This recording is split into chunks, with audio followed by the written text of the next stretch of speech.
partir deste ano, escolas, hospitais e outras instituições vão se dedicar na primeira semana do mês de agosto à campanha estadual de informação e conscientização do déficit de atenção. A lei da deputada licenciada Claise Maria Zito oferece melhor qualidade de vida ao convívio social da pessoa com hiperatividade. Igor Rodrigues tem 15 anos, é estudante do primeiro ano do ensino médio. Como todo adolescente, gosta de praticar esportes, jogar bola e de sair com os amigos.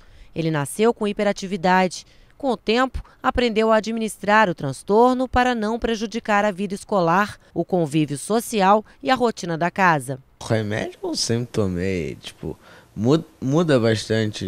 A gente sempre vai em fases trocando a medicação muitas vezes. E a luta para mim é literalmente um fator importante para o meu tratamento, até porque é meu ponto mais alto do TDAH e a hiperatividade, e se eu fico uma semana sem treinar, eu não paro quieta mais. A mãe, a administradora Cláudia Rodrigues, é consciente do problema do filho desde que ele nasceu. Ela conta que é complicado ter em casa uma criança com déficit de atenção, mas com o tratamento e as informações necessárias, aprendeu a ter uma vida normal. Ele parava quieto, minha barriga zanzava para lá e para cá, e eu falava para o meu marido, esse neném é diferente, esse neném é diferente. E o Igor nasceu, só foi dormir a primeira vez com 2 anos de idade.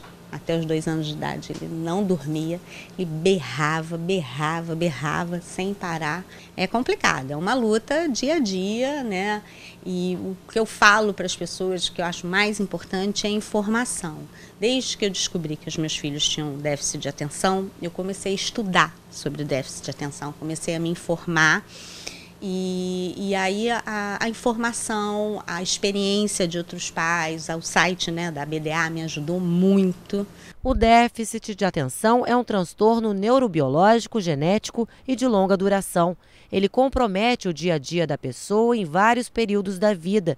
Se caracteriza pela hiperatividade, impulsividade, desatenção, afeta o desempenho escolar e causa inquietação na criança. Por conta dessa sintomatologia que elas apresentam, na maior parte do tempo elas são vítimas de fracasso escolar, dificuldades nas relações interpessoais, elas são vítimas de mais acidentes de trânsito, mais divórcios, mais gravidez indesejada na adolescência, elas são um grupo de risco para abuso de álcool e drogas. Ou seja, o TDAH não é um transtorno benigno, não é uma questão comportamental. Não se trata de crianças, adolescentes e adultos que têm uma outra maneira de existir, uma outra maneira de ser em função de conflitos pessoais. O TDAH é um transtorno neurobiológico e o que está envolvido, né, nesta doença, que se a gente puder colocar dessa maneira, porque se trata de uma doença, é a menor produção de 2 neurotransmissores na região frontal do cérebro, que nós chamamos de córtex pré-frontal. A desinformação sobre esse transtorno pode gerar punição nas crianças por parte dos profissionais de educação, que as rotulam como bagunceiras. Esses alunos sofrem bullying por causa do comportamento alterado. Elas são vítimas de enormes preconceitos, elas são chamadas de burras, preguiçosas, indolentes, marginais, né? Eu, como presidente de uma associação de pessoas com TDAH no Brasil, eu recebo milhares e milhares de histórias e denúncias nesse sentido, de que os professores muitas vezes querem ajudar também e não estão aptos porque não conhecem os transtornos, não estão capacitados, e fora, né, os preconceitos que essas pessoas têm que passar por conta do fato de terem um transtorno, uma dificuldade que ainda não é compreendida. 3 a 6% da população mundial sofre com o transtorno de déficit de atenção. Os sintomas começam a aparecer na infância, mas o diagnóstico é feito durante o período escolar.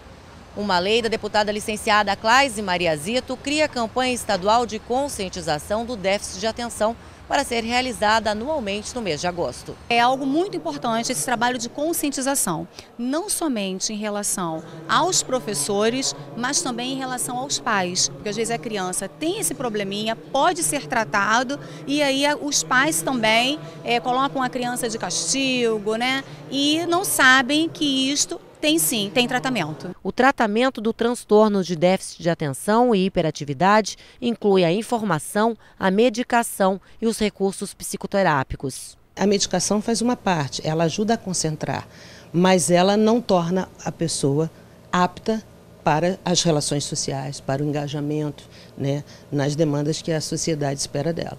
Então, a psicoeducação é fundamental para quem tem, para a família, para a sociedade, para os professores especialmente, porque essas crianças estão dentro das escolas. Para saber mais sobre o transtorno de déficit de atenção, acesse o site www.tdah.org.br.